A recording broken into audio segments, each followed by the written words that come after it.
আসসালামু আলাইকুম। আজকে আমি সকাল সকাল ট্রাক্টর নিয়ে বেরিয়ে গেছি।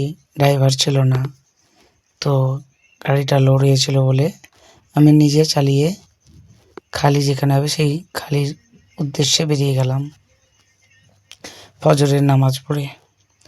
তো কুয়াশা এবং প্রচুর ঠান্ডা। বাড়ি থেকে যখন বেরোলাম তখন মনে করলাম ঠান্ডা নেই, কিন্তু তার বাদে প্রচুর ঠান্ডা লাগতে লাগলো। তো যাই হোক, যেতে হবে, খালি করতে হবে, এটা বড় কথা না। যখন গাড়ি কিনেছি ভাই, কিস্তির জ্বালা আর এই এমবিআই এর জ্বালা সহ্য করা যাচ্ছে না। টাইম হলে কিস্তি ভরতেই হবে আর দেখে শুনে গাড়ি নিয়ে যেতে হবে। তো যাই হোক, চললাম খালি পয়েন্টে। তো এটুকুনি বলার ছিল।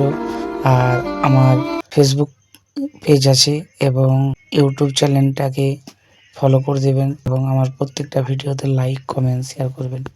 বাই।